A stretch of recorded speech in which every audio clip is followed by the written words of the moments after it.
tout le monde et merci d'être ici dans le cadre de cette intervention sur la régénération à travers les expressions de la réinvention démocratique. Naturellement, je suis reconnaissante à la fois de l'invitation et de la chance que j'ai d'être. La oportunidad que tengo de estar aquí con ustedes. Lo que quisiera.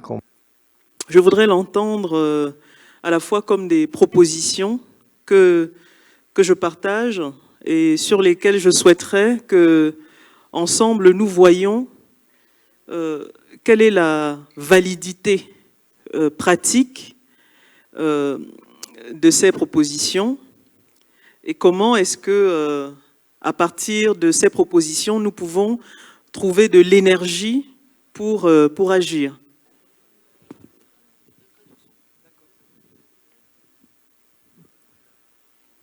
Problème de traduction, je vais attendre.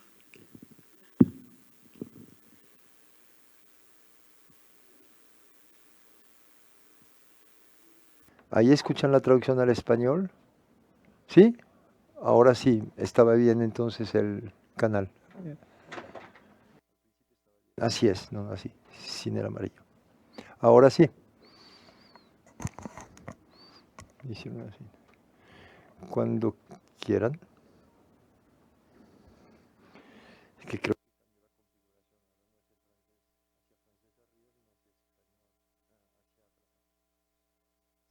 igual no sé. Mira que no sé. ¿Está bien? ¿Ya se escucha? Ok. Voy a repetir entonces. Les voy a decir por qué hay que empezar con la poesía. La conversación que tenemos esta tarde es una conversación algo difícil, un poco difícil. Y pienso que la poesía brinda sentido. La poesía permite encantar cosas que, por otro lado, son muy violentas. Y esta evocación poética, de hecho, la recordé partiendo de lo que dice Audre Lorde, que es una poetisa americana que vivió en Latinoamérica. Tiene una obra maravillosa y ella dice, en el fondo, que la poesía permite fundar una exigencia revolucionaria, sostener, apoyar una exigencia revolucionaria. Lo que quiero decir es que hay que ponerle belleza a la complejidad de esas luchas por la democracia. Lo que ella dice en Sister Outsider, la cito, es la poesía es el camino que nos ayuda a formular lo que no tiene nombre. Así lo vuelve planteable como los horizontes más alejados de nuestras esperanzas y temores, mediante los poemas tallados en la roca de las experiencias de nuestras vidas cotidianas. Esta propuesta, fin de citación, esta propuesta que es un poquito la justificación poética de lo que quiero decir, la debo acompañar de una segunda propuesta poética que tomaré donde Virgilio, me gusta mucho la poesía de hecho, y la saco de la Eneida. No sé si conocen la poesía de Virgilio. La voy a leer en latín para que sea lo más verosímil posible. Virgil dice, lo que significa, podemos porque creemos poder. Podemos porque creemos poder. Y yo podría agregar a esta fórmula latina, podemos porque creemos deber y podemos porque debemos poder. Debemos poder refundar, repensar, reinventar la democracia. ¿Por qué debemos poder hacerlo? Debemos poder hacerlo, en el fondo, porque en nuestros tiempos la crisis de la democracia a la cual nos enfrentamos, es una crisis en la que las expresiones son muy numerosas, cuyas expresiones son muy numerosas, múltiples. Cuando hablo de la democracia, también hablo de un lugar, me sitúo y en esta crisis de la democracia me sitúo en uno de los espacios que hoy en día resulta siendo un espacio de desmantelamiento profundo de la democracia. Como ustedes pudieron verlo, al menos en los años 50 o 60, teníamos una recurrencia de los costos de Estado en Latinoamérica, y el centro de gravedad de esos costos se desplazó y se volvió a fundarse en el África, y en poco tiempo tuvimos un gran número de puestas en peligro de la democracia. Incluso tenemos toda esta producción analítica a partir del final de los años, alrededor del año 2018, sobre la muerte de las democracias. Y esta idea de la muerte de las democracias se plantea tanto a partir de una crisis de la relación entre las sociedades y los estados. Es una crisis de la desconexión. Esta desconexión se manifiesta tanto por la falta de compromiso cívico. Los ciudadanos que somos participan cada vez menos, no se reconocen en los que los gobiernan, lo que algunos llamaron la democracia de la abstención. Es esta especie de generalización de la falta de compromiso que vamos a observar en varios lugares, en general en los espacios democráticos. O sea que la salud de la democracia está amenazada también en los espacios consagrados de la democracia. Esta crisis de la democracia también se manifiesta mediante, más allá de la crisis de la relación entre las sociedades y los estados, entre los individuos y los estados, también se va a manifestar mediante la crisis de los dirigentes, la crisis de la élite, la crisis de representación. ¿Quiénes son los que hablan en nuestro nombre? ¿Quiénes son los que nos gobiernan? ¿En nombre de qué y en qué dirección nos gobiernan? Y esta crisis de la representación, de hecho, va a dar lugar al auge del poder de regímenes políticos, más bien de partidos políticos fuera del sistema, partidos populistas. Y pudimos ver en Hungría, en Bulgaria, cómo ascendieron esos regímenes, ¿no? El auge de esos regímenes. Y la llegada al poder de Donald Trump también ilustra un poco esta toma de poder, un poco de este dispositivo fuera del sistema, de ruptura, digamos, con el establishment político. Eso es lo que se está jugando, ¿no? En los espacios consagrados, en los espacios un poquito más de consolidación democrática. Lo que observamos en estos años ha sido la deconsolidación democrática, la deconsolidación que quisiera yo plantear con ustedes partiendo de la idea según la cual, cuando en las clasificaciones, podemos tomar las clasificaciones que hacen Freedom House en particular, sobre la naturaleza de los regímenes políticos, durante mucho tiempo hemos considerado que los regímenes que estaban realmente eran regímenes de autocratización, o sea, de regresión autoritaria. Hemos considerado que eran regímenes de democratización. Entonces hay algo en la clasificación que durante mucho tiempo es un efecto de ilusión, ¿no? Nos hizo creer que en algunos países donde se hacían esfuerzos para construir la democracia, realmente lo que ocurría es que estábamos trabajando de consolidando la democracia. La deconsolidación democrática se construye en varios lugares, sitios. El primero de esos sitios es el de las instituciones. Como lo sabemos, la democracia es un conjunto de práctica, es un conjunto de actos. Uno de esos actos fundadores es el acto electoral. Cuando es un acto controlado, el acto electoral controlado por instituciones que son instituciones personalizadas, lo que quiero decir es que tenemos instituciones al servicio, no de la ciudad, sino al servicio de los individuos. Lo que va a ocurrir es que la democracia va a ser descompuesta por la fragilidad de las instituciones. La primera es la justicia, la institución última, que protege a todos los ciudadanos, no está en capacidad de protegerlos a todos. Lo que va a ocurrir es que la democracia no va a aguantar. Y en este caso, este desequilibrio entre los órganos de poder que vamos a observar en muchos países, generalmente del sur, este desequilibrio se hizo beneficiando al Ejecutivo, beneficiando al Poder Ejecutivo. Entonces, la crisis de la democracia, desde este punto de vista, se analizó como este derrumbamiento en todos los lugares del planeta. Vimos como esos regímenes que eran democráticos se desplazaron de a poquito hacia los espacios y reivindicaciones autoritarias asumidas. También ahí es una crisis de sentido de la democracia desde este punto de vista. Pero yo diría que esta crisis de la democracia se tradujo con un empobrecimiento ontológico de lo que es el acto democrático, lo que yo llamo algo como una pérdida de sentido. Y eso me permite recordar, y de pronto es algo previo a la conversación, que todas las sociedades pretenden participar a la manera en que los gobiernan.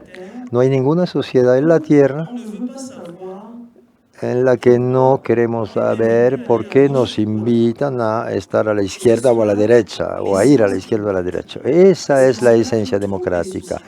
En eso todas las sociedades, independientemente de su trayectoria histórica, de pronto bajo formas diferentes, contiene en sí misma esta aspiración democrática. Y para pensarlo y para entender también cómo se distribuye esta aspiración democrática, voy a utilizar una fórmula analítica que encontramos también en la filosofía política, en Kantorowicz. Es una metáfora que voy a retomar respecto a la democracia, y esta metáfora, voy a apagar mi computador, esta metáfora es la metáfora de los dos cuerpos del rey. ¿Qué dice Kantorowicz? Kantorowicz dice en sustancia que el rey es una teoría de la construcción y de la institucionalización del poder. El rey tiene un cuerpo físico, que es un cuerpo mortal, que es un cuerpo que puede enfermarse, que tiene un fin o un final. Pero el rey tiene un cuerpo místico. ¿Cómo se instituye el poder? ¿Cómo se institucionaliza en esa superposición de los dos cuerpos del rey que están relacionados? Porque las instituciones son habitadas por individuos, es decir, ustedes, yo, otra gente con cuerpo físico. Y esta expresión de, digamos, la metáfora de los dos cuerpos, yo la llevo ahora a la democracia para hacer la diferencia, para ver una diferencia entre el cuerpo mortal de la democracia y el cuerpo inmortal de la democracia. El cuerpo místico de la democracia y el cuerpo físico de la democracia. ¿Qué es el cuerpo físico de la democracia? El cuerpo físico de la democracia es el conjunto de dispositivos a partir de los cuales, a nivel de procedimientos, nos invitan a participar o a simular que participamos a la vida del Estado. Por ejemplo, el voto o la votación.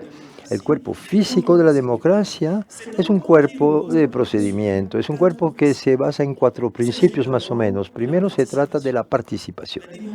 La democracia es la participación. Y me alegra de que Catalina esté aquí y pensábamos juntas, la democracia finalmente es la democracia participativa. La democracia es la legitimación a partir de un principio de participación popular. Ese es el primer elemento. El segundo, la democracia es un mecanismo de representación, es decir, que el poder lo habitan otros que constituyen nuestros representantes, porque ellos son nosotros en el lugar donde están y actúan en nuestro nombre, en nombre de la ciudad. Este principio de representación, es decir, al mismo tiempo un principio de deposesión de los ciudadanos, viene a ser enmarcado por lo necesario de los principios de la separación de poder, para que tengamos representación, para que nuestros derechos estén garantizados y que esta democracia, para que funcione, el poder debe detener el poder, según la fórmula que conocemos de Montesquieu. Desde este punto de vista, y de pronto el cuarto principio, el cuarto es la garantía de los derechos. La garantía de los derechos para un régimen democrático es un régimen que garantiza el Estado de Derecho. ¿Qué es un Estado de Derecho? Es un estado de sumisión del Estado a un derecho, partiendo de una arquitectura jurídica en la que tenemos en la cima de la arquitectura la Constitución, luego leyes, decretos, reglamentos, etc.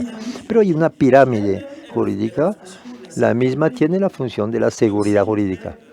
Pero yo diría también que es la garantía de nuestra ciudadanía, es lo que sale, ¿no?, del Estado de Derecho, lo que la democracia formal, la democracia física, la democracia mortal es esta, es aquella democracia. Aquella cuyo cuerpo puede identificarse, el cuerpo del rey, el cuerpo físico del rey o el cuerpo físico de la democracia, es ese cuerpo que se va a repartir, a distribuir en el planeta con formas diferentes. En eso no hay una democracia perfecta, no hay un referencial de democracia en algún lugar que deberíamos mirar para inspirarnos sobre la forma de organizar nuestra participación a la forma en que nos gobiernan. Al lado de ese cuerpo físico de la democracia, que puede variar a nivel histórico, pero también a nivel territorial, a nivel de los lugares, en diferentes lugares. Por ejemplo, la organización del poder en algunos países de latinoamericanos es la misma que la que tenemos en el África, en nuestros países. Entonces la realidad puede cambiar, ¿no? La realidad de la democracia puede variar. Sin embargo, la democracia tiene un cuerpo místico, tiene un cuerpo inmortal. Yo indiqué que esta esencia de la democracia justamente está en el hecho de que aspiramos cuando a una cosa, es que cuando nos lleva el poder, que lleguemos a un punto en que nos podemos pronunciar sobre la dirección que se le da a nuestras vidas, y en eso, y transversalmente, transhistóricamente, la dimensión eterna de la democracia es aquella que renace permanentemente. Yo diría que cuando abremos una discusión sobre la reinvención de la democracia, en realidad la discusión debe tratar de manera secundaria el cuerpo físico de la democracia y en su forma principal debe tratar del cuerpo místico de la democracia, es decir, la esencia, casi diría el espíritu de la democracia. El espíritu de la democracia es este rechazo de ser llevado, dirigido, a pesar de no quererlo, por sus dirigentes. Cuando yo afirmo que hay una necesidad de reinventar la democracia, en realidad digo algo que vamos a volver a encontrar en muchas propuestas teóricas desde hace muchos años.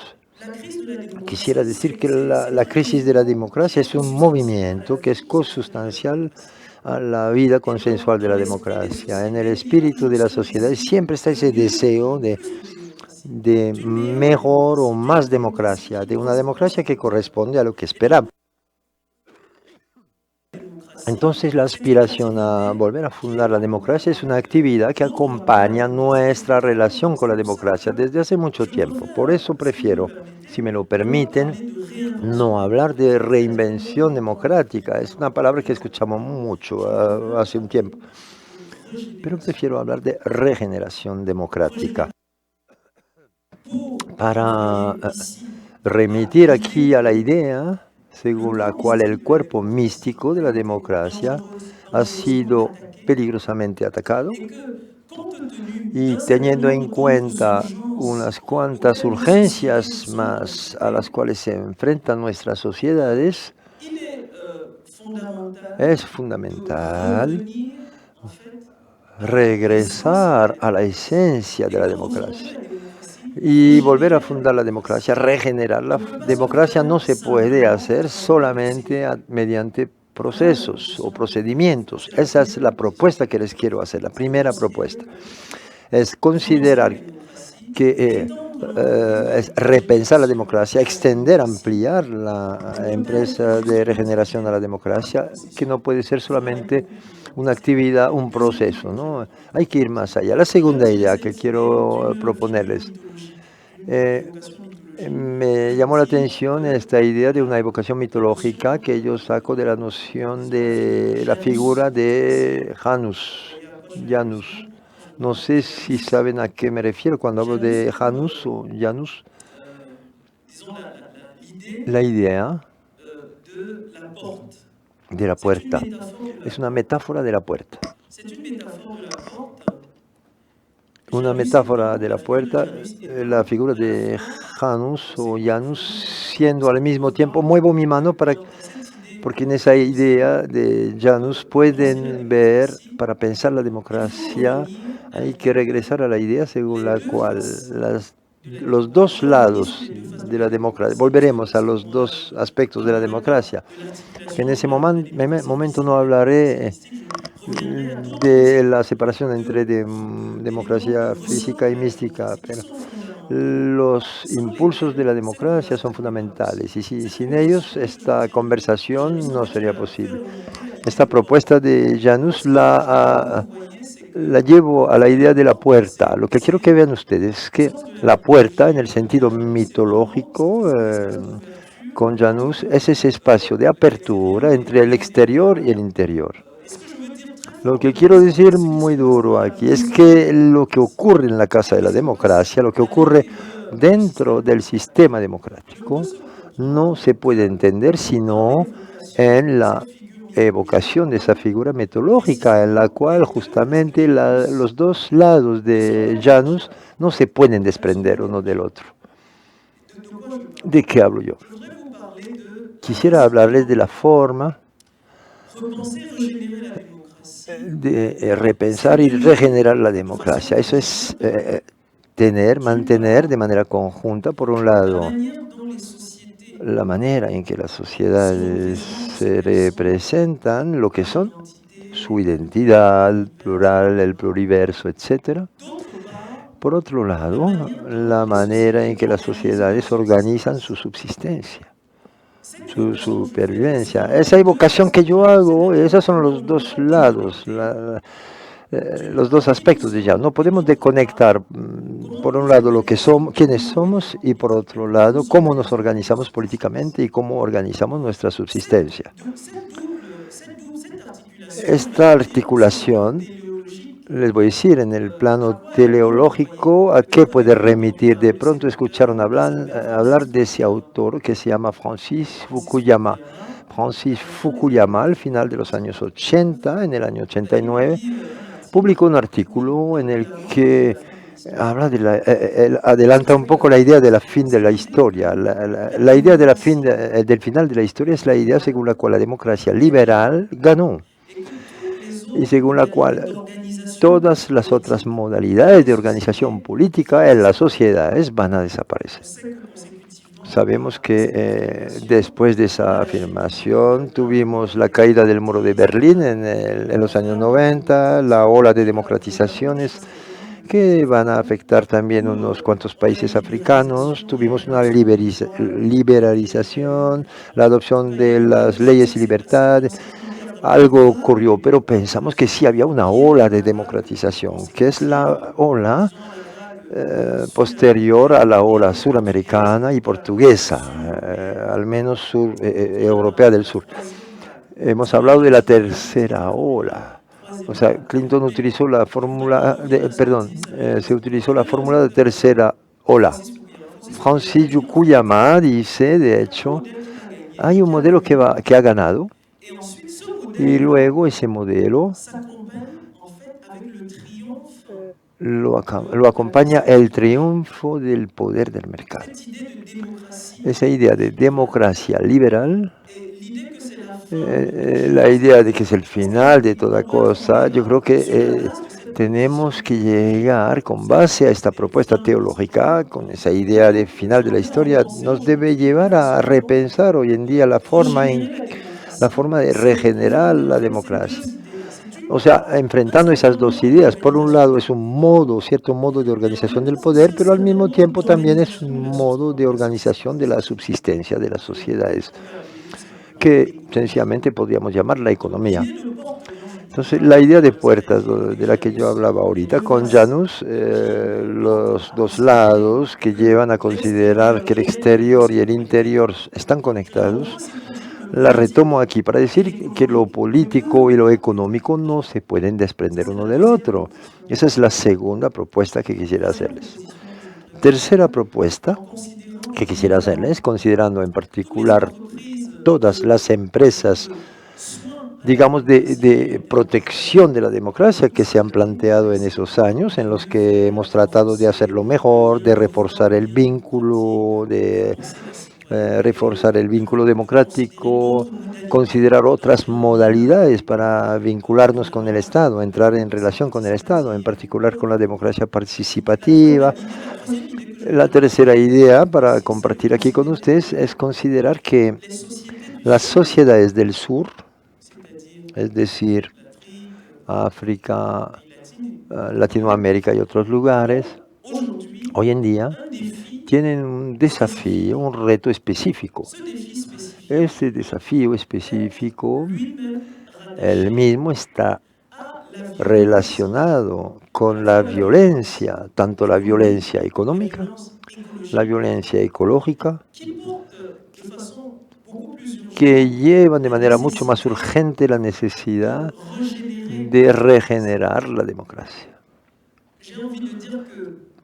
Quisiera decir que el nivel de urgencia, el imperativo de esta regeneración es mucho mayor, mucho más fuerte en las sociedades del sur. ¿Por qué? Pues porque son sociedades que ayer eran sociedades de la abundancia y creo que lo son todavía un poco. Esas sociedades de la abundancia han sido marcadas históricamente por la predación y la extracción. De hecho, han sido fragilizadas gravemente por esa estructura de extracción y de empobrecimiento. Y hoy en día el desafío consiste en decir cómo reconstituir esas sociedades para que vuelvan a ser sociedades de la abundancia, en vez de las sociedades de la carencia y de las sociedades de la falta de, o sociedades de la miseria.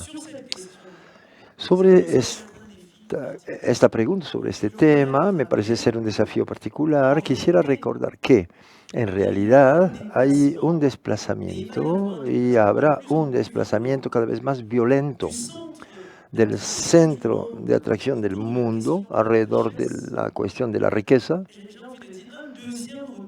Casi diría que un segundo regreso, por una razón muy sencilla, es que las sociedades del norte, que eran y todavía son consideradas como sociedades de la riqueza, están recibiendo golpes de un proceso de empobrecimiento. Cuando digo eso podría evocar dos propuestas o tres que hablan del futuro, la breve historia del futuro del mundo. La breve historia del futuro del mundo, dos propuestas. Una habla de un progreso científico al horizonte 2100, la idea según la cual los progresos científicos serán tan fulgurantes en esos procesos que podremos ir a Marte.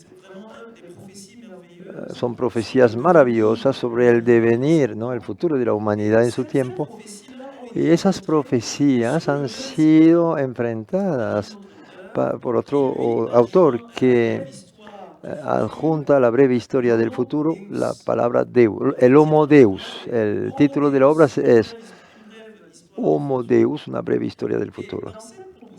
Y en esa propuesta hay una idea muy fuerte que a mi parecer debería compartirse acá, es que esta condición es una brutalidad, realmente es de una brutalidad tremenda. El dispositivo, de dispositivos que son dispositivos para machacarlo vivo, también sociedades en las que hay mucha brutalidad algorítmica, ¿no? Las vidas se cuentan, pero hay una predicción también de la vida, que es una predicción algorítmica que plantea la pregunta de saber Por ejemplo, ¿qué va a ser el trabajo en ese futuro? ¿Nuestro trabajo no nos lo van a robar máquinas? De pronto vieron como yo situaciones en las cuales ustedes llegan a un restaurante y es un robot que los acoge, que los recibe, presentado como una innovación en los restaurantes, algunos restaurantes. Este futuro no es un futuro distópico. ¿Por qué? Se lo voy a decir. En el 2016, la elección presidencial en los Estados Unidos, como yo escucharon hablar de la influencia algorítmica sobre la influencia política de los electores, sobre la opinión. ¿Qué nos dice eso? Que en realidad este futuro no está tan lejano y que la predicción de los comportamientos, incluso los comportamientos políticos, es una distopía que se está concretizando, y eso me hace pensar que las sociedades de la abundancia, las sociedades del progreso infinito, las del éxito, las sociedades de la riqueza, están y van a estar cada vez más enfrentadas a la realidad de la destrucción de lo vivo, pero también de las casillas sociales. Lo considero y lo vi, tengo cifras que podría compartir, pero hay un empobrecimiento del norte global, que es un empobrecimiento producido, o sea que hay una producción política del empobrecimiento, y eso hace que son sociedades en las que cada vez más se multiplican las reivindicaciones sociales, es decir, un conjunto de reivindicaciones por la dignidad. Y pensábamos que eso era reservado a las sociedades más pobres del planeta, porque no nos gusta calificar en muchos de nuestros países. ¿Qué debo deducir de eso? Que hay, de hecho, una urgencia particular de volver a traer vida y esperanza en los sures, porque seguramente ahí es donde reside el futuro democrático del planeta. Este futuro democrático lo quisiera plantear acá, partiendo de dos propuestas. Primero vamos a hablar de la regeneración democrática y, si quieren, la reinvención democrática, como se planteaba hasta ahora. Luego les daré 2 o 3 propuestas para que lleguemos a una democracia de la regeneración. Entonces, de la regeneración democrática a una democracia de la regeneración. 2 propuestas. Primera propuesta, la regeneración democrática. La idea según la cual la democracia tendría en sí mecanismos de cuidado, de protección, a partir de los cuales puede repararse, es una idea propia de las sociedades modernas. Como lo decía antes, hay todo un conjunto de propuestas que consisten en decir: la democracia está en crisis, la vamos a reparar. Les voy a proponer 2 ideas a partir de las cuales esta regeneración se planteó esencialmente en el norte global. La primera propuesta se centra en la noción de contrademocracia. Es una noción que propone Pierre Rosanvallon.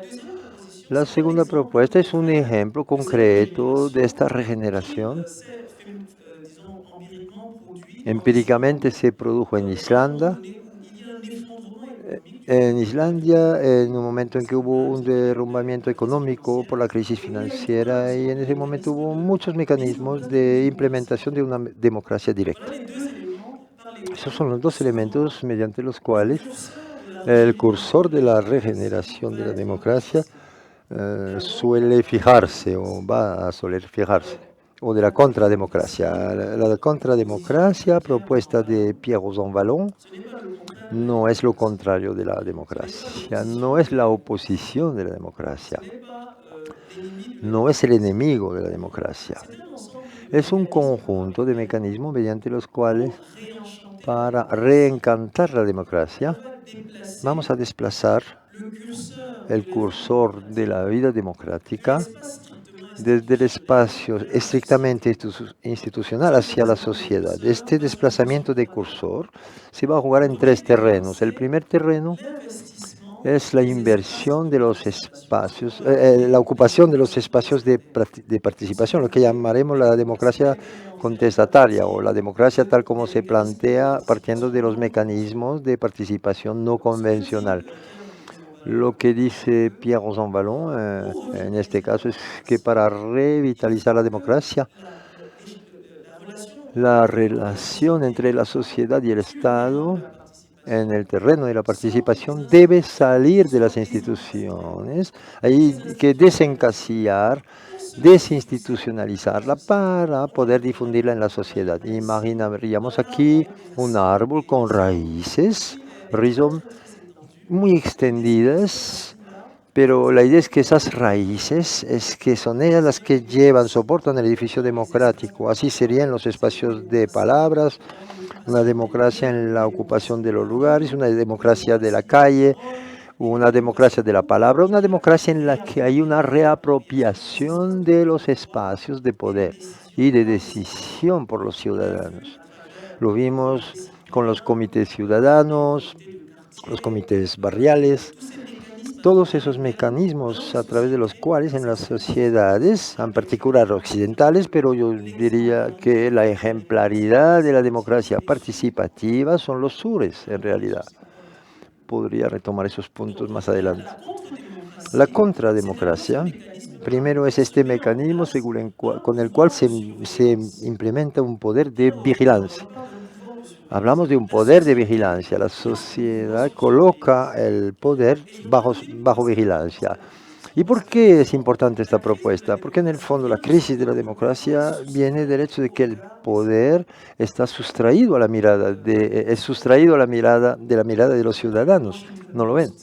En la portada del periódico Washington Post se escribe: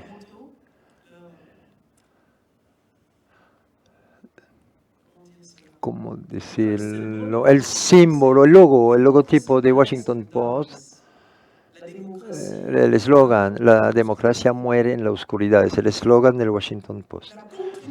La contrademocracia, desde ese punto de vista, son los mecanismos mediante los cuales los ciudadanos vuelven a colocar el poder bajo la luz, vuelven a colocar los procesos políticos bajo la mirada de la sociedad, vuelven a colocar transparencia y vigilancia en los que nos gobiernan. Ese es un primer mecanismo con el cual podemos vamos a regenerar la democracia. Yo utilicé con jóvenes con los que compartí el otro día, uno de los impulsadores poderosos de esta puesta en visibilidad, de esa exposición de la democracia por la presión de los ciudadanos, a través del asunto de la vergüenza, el tema de la vergüenza, cómo es que la producción de la vergüenza es un mecanismo poderoso para contener y controlar a los que nos gobiernan.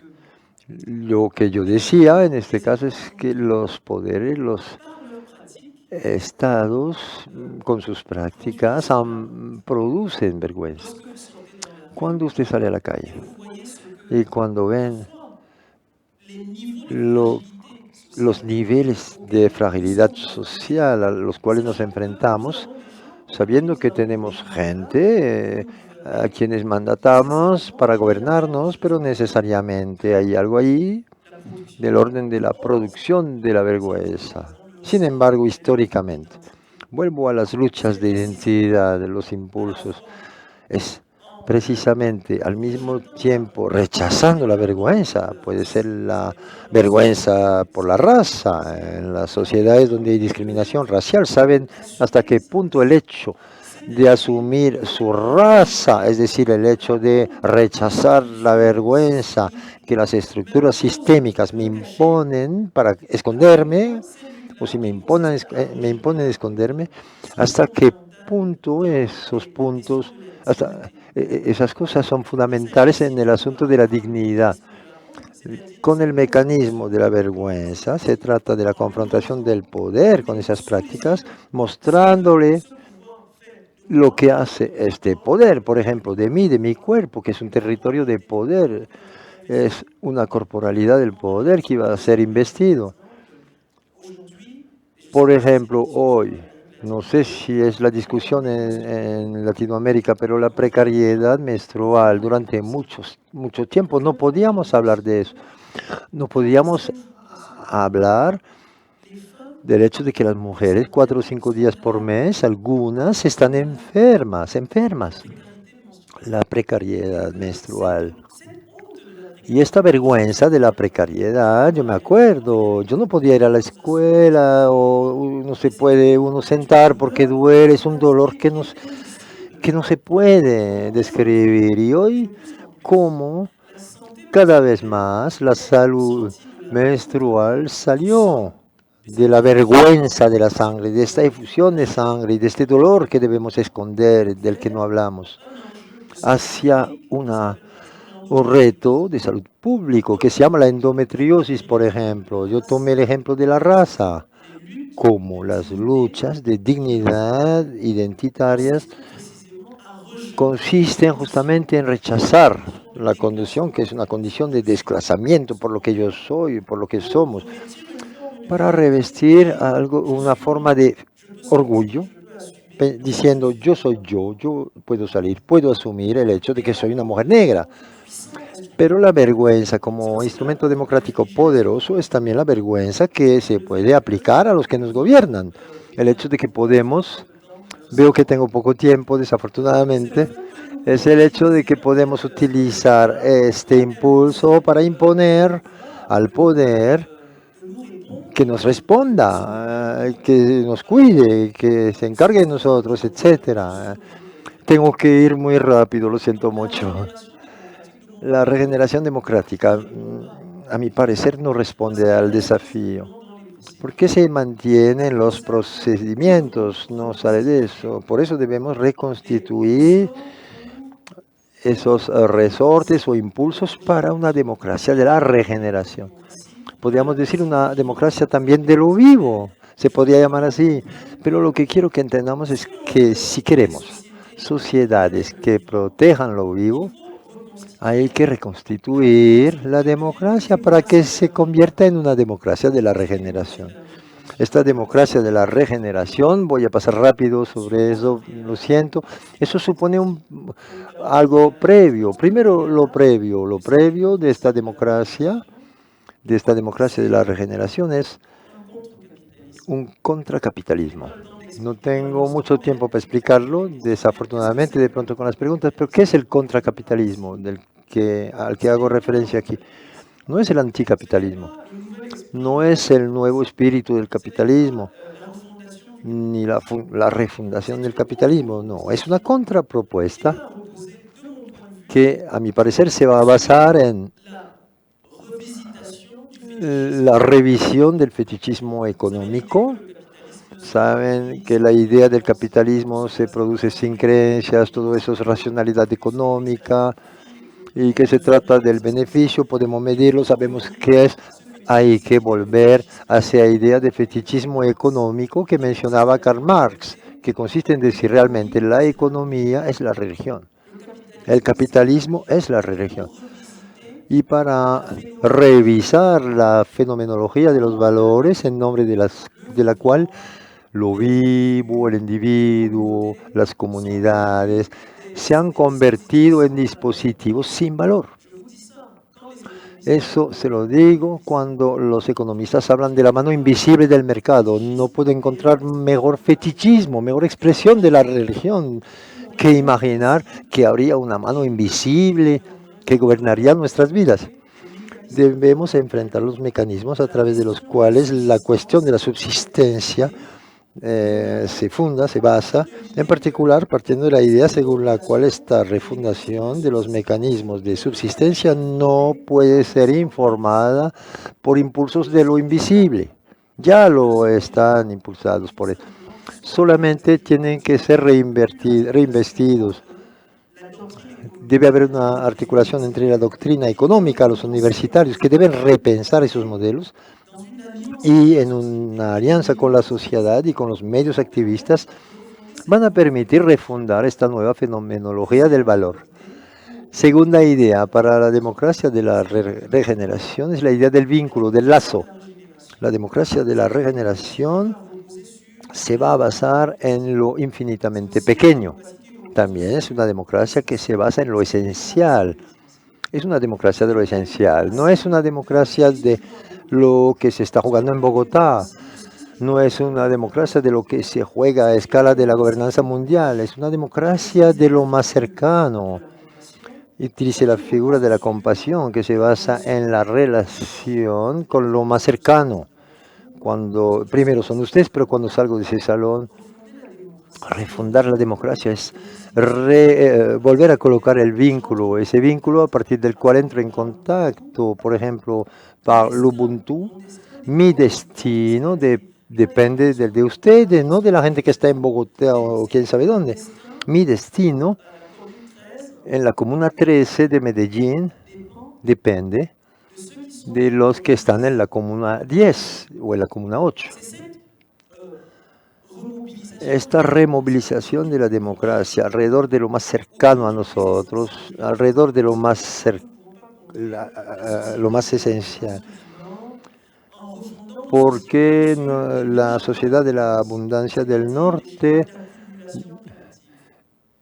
tenemos esquemas de acumulación primitiva. La democracia regenerada es una democracia frugal, muy comelona, ¿no? De la poesía, de la belleza, del vínculo, de lo vivo, de lo más esencial. ¿Cómo la democracia permite que los cuerpos estén protegidos? Es una democracia del cuidado, de la protección.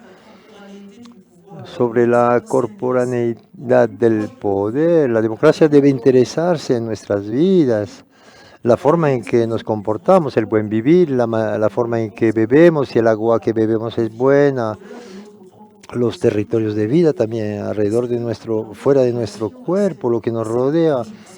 En esta relación con esta extensión de nosotros, nuestro cuerpo está protegido, entonces debemos volver a una forma, yo diría, de humildad, de modestia, de esencialización de la democracia, hacia formas que son formas de proximidad. Yo hablaba de la figura de la democracia de lo cotidiano, no es la democracia de cada 5 o 4 años, cuando vamos a votar. Es la democracia de qué está pasando hoy o mañana en mi barrio. ¿Hay electricidad o no? ¿Hay luz o no? ¿Tengo agua? Si con mis vecinos podemos organizarnos para apoyar algo común. Voy a detenerme porque yo creo que tomé mucho más del tiempo que tenía. Muchas gracias a todos.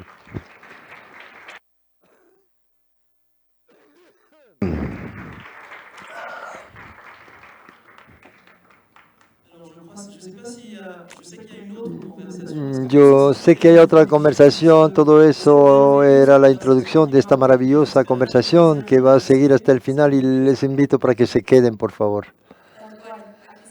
Es la...